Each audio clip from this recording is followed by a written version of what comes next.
Azalea, Ace in the Hole. Chapter 1. Slings and Arrows. It was always cold and damp in the pits, the underground caverns hidden well away from the reach of sunlight. Industrial waste tainted the water an inky green, coating the cavern walls in a layer of oily copper residue.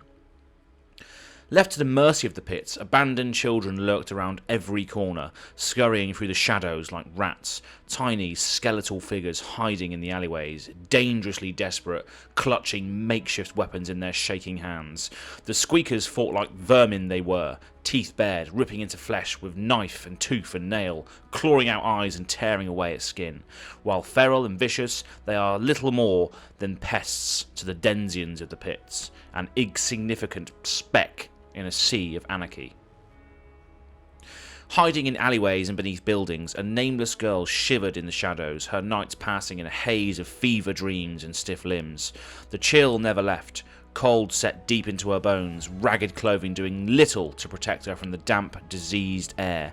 Shaking hands and blue lips were a close companion of every squeaker. While others died around her, the tiniest scraps of luck allowed her to survive, saving her fate for another day. A sickness that finally loosened its grip, a scrap of food dropped near the edge of the alleyway, a tattered coat peeled from an abandoned corpse. The smell of death, fetid and threadbare, clung to her every pore, both a warning and a promise. Surrounded by the dead and the dying, she watched as other children succumbed to the dangers of the pits, hollow cheeks and bloated stomachs lying still within the shadows, beaten and bloodied, fallen next to the corpse they'd been fighting over, their hands still curled into fists, slumped against a wall on the main streets, eyes staring blankly, ignored by anyone who walked by. And sometimes she came across the remains of a small skeleton, stripped of even their flesh by the desperate and the dying.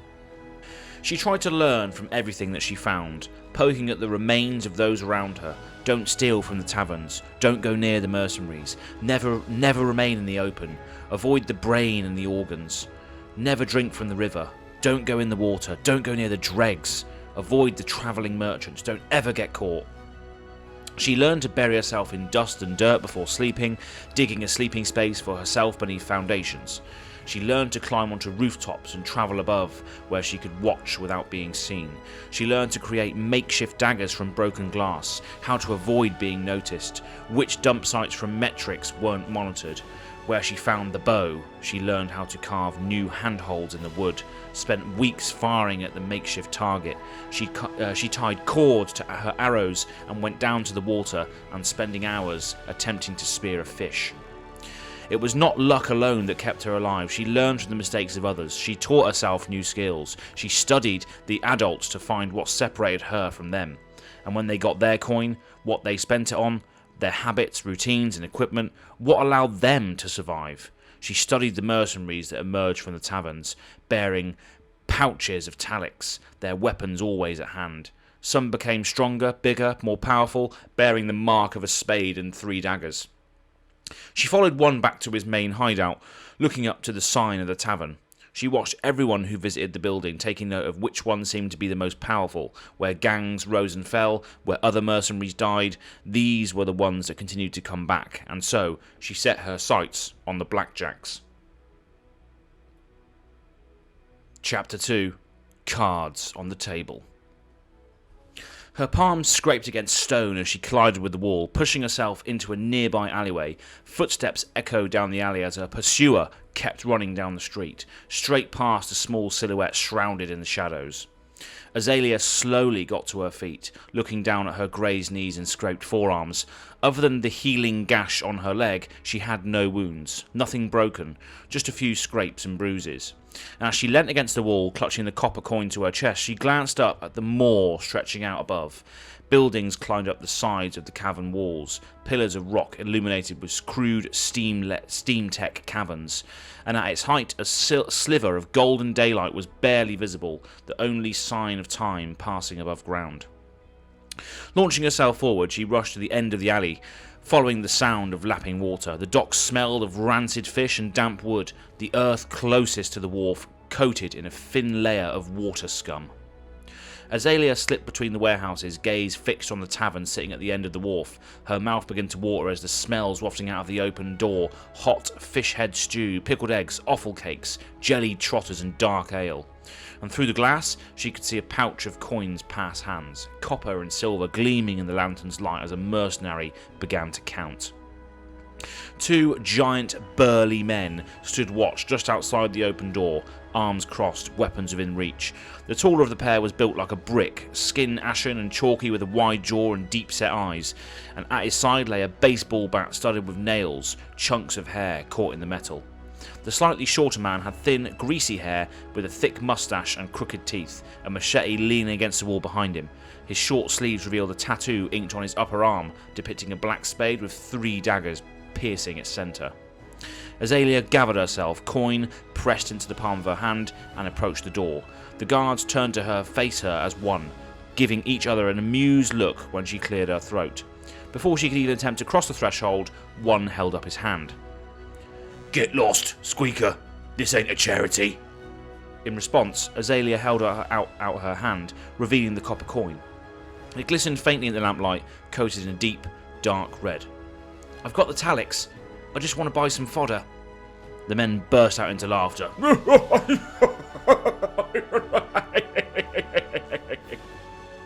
One of them wiping at his eyes while the other pointed at her. "You got coin?" Moving closer, surprisingly quickly for someone his size, he snatched a coin from her hand and held it up to the light. "Look at this shit, Moray. One of the mites got rich." Azalea started forward, hand stretching out for the coin he held between his fingers, and falling short, looking down at her, he clicked his tongue. "Can buy a feast with that," they both cackled. Before she had the chance to react, he'd already turned and tossed the coin into the water, the flash of copper in the light, and it was gone. "Fucking idiot. You gonna buy a crust or what?" A hand grabbed the back of her neck, hauling her up into the air. "Look here, you pest. You aren't allowed here." Writhing in his grasp, she spat at him, grimacing when he chuckled. "You're lucky we ain't selling you for scraps, you little shit." Unceremoniously, he dropped her onto the pavement, the pair of them staring down at her as she scrambled to her feet. Gaze flicking to where she'd seen the coin, she barely hesitated before running straight for the water, diving in after it. Behind her, she could hear the men laughing, cackling to themselves as they returned to their post. Azalea surfaced a moment later, choking on the putrid stench of chemical waste and rancid fish, wiping water scum from her eyes, and with a deep breath, she dived back under, her hands scraping along the salty, silty riverbed. Stones and scales and bone fragments caught under her nails, scratching at her skin. And when she surfaced a second time, the men had already returned to their posts, the small Squeaker long forgotten. Diving back into the water, she pushed past the brush of ice-cold skin, scraping at the riverbed once again. Just as she was about to surface, something latched around her ankle, tugging her down. Her frozen fingers found a shard of glass, and brandishing it like a weapon, slashing until she could surface once more. Gritting her teeth, Azalea dove again. Finally, she felt the smooth, cold surface of the coin against her fingertips and broke the surface of the water with it clasped in one hand. She hauled herself back to shore, collapsing on the stony earth with a small gasp of relief, and for a moment she simply lay there, coughing, trying to catch her breath, and as her nausea began to ease, Azalea turned her head to look at the tavern, lips pressed into a thin line. "It's worth a try, but I'll find another way." She would find a way inside the Blackjack's tavern, one way or another. Then, all she had to do was get herself a contract. The lanterns cast a warm glow in the dark depths of the pits, wooden boards creaking beneath her feet as Azalea stepped closer, eyes locked on the tavern. An oversized coat hung off of her frame, secured by a thick leather belt looped twice around her waist. The dagger at her side was strapped to her hip, almost as long as her forearm, its hilt marked with an unfamiliar design. 2 burly men stood guard just outside the tavern's door, arms crossed, and watching them, Azalea carefully withdrew a bottle of Blackjack's whiskey within her coat and opened it, tipping a small amount onto the ground. Producing a vial from her pocket, she broke the wax seal, carefully pouring it into the bottle of whiskey. Lifting her fingers to her lips, she whistled sharply. A couple of Squeakers appeared from a nearby alleyway, one quickly scampering onto the other's shoulder. Adding a trench coat and a hat, she gave them the bottle of whiskey, eyeing them warily as they made their way across the street. This is from the boss, the fake man said in a completely unconvincing attempt at a low voice. Grimacing, Azalea watched warily as the two guards turned to each other and laughed. If this failed, it was going to take her months to get the coin together in order to try again. Thanks, man. One of the guards took the bottle, nudging the man beside him.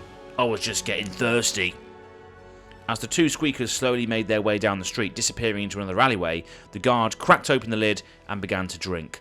Between the two of them, the guards had finished off about 1/3 of the whiskey before they started to sway. Azalea waited patiently, watching from the shadows as the men slowly began to succumb to the drought, slumping against the wall and sliding onto the ground. Once they'd both fallen asleep, she crept across the street, darting through the front door. Azalea carefully made her way over to the bar, one hand on her bow and the other on her purse.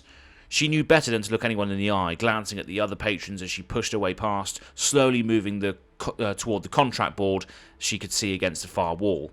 Alongside scraps of paper and crumpled notes were the infamous contract cards, pinned to the board with tarnished copper tacks. And before she had a chance to look through them, however, she caught a glimpse of green outside the corner of her eye. Someone was slipping through the crowded tavern with ease, patrons seemingly parting for the man as he drew closer, his mass of curled brown hair crowned with a single feather. You lost, kid? As he came to stand next to her, he gave her a once-over, clicking his tongue. You're a bit too young to be in here. Looking for a contract? Azalea watched as the man raised a single, perfectly plucked eyebrow. He considered her for a moment before chuckling, gaze flicking to the bow she had slung over one shoulder. Really? Any experience? When he saw her eyes narrow, clearly suspicious, he grinned, fluffing his hair with one hand. The name's Greenbird. I own this joint. You want a contract, kid? You gotta go through me. Yeah, I've done a few jobs. Just finished a big one yesterday. Killed a couple of men too. After a moment, Greenbird burst into hysterical laughter, chest heaving as he flipped a hand at her. Oh, sunshine. You gotta be fucking with me. You killed a man with those toothpicks? We got ourselves a real professional here. Wiping a tear from his eye, Greenbird shook his head, slipping one hand down the front of his corset. Alright, I got a job for you. I've been needing someone real special for this one. And with a chuckle, he withdrew a single card, holding it between two fingers as he extended it to Azalea. She took the card from his hand, staring down at it with a small frown. A sketched illustration showed a small, dark silhouette hanging upside down by an ankle, 5 arrows piercing their chest, and beneath it a large, dark stain marred the bottom of the card, smelling strongly of ink and copper. Get some kids running around here, young ones, on the streets. The patron wants someone to collect them. Just take the kids to the wharf house at the end of the docks, push them in the door and close it behind them. The door only opens one way. They can't get back out, so you don't need to worry about that. Just deliver the kids and that's that. The patron wants at least 10, and they'll pay you a bonus if you can manage 15. What? When it came out a little too shrill, Azalea cleared her throat, curling her hands to her fist as she tried again. What for? You know what the docks are like. Lots of workers, lots of jobs, lots of water. Maybe they're looking for some extra hands. Maybe they want someone to hold the lantern. Maybe they're going fishing and want some extra bait. Who cares, kid? Make some cute little story about them going to have a picnic, being adopted by some rich family out of metrics, whatever helps you sleep at night. Whatever you want, whatever story you want to come up with, that is what they're needed for, alright?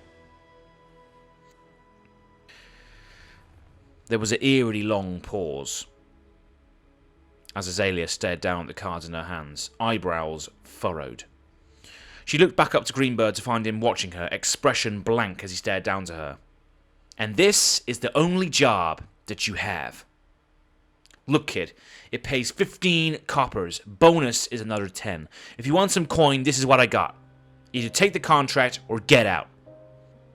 When she didn't immediately respond, Greenbird reached out to take the card from her hand, chuckling when Azalea immediately pulled it out of reach. No, I'll take the job.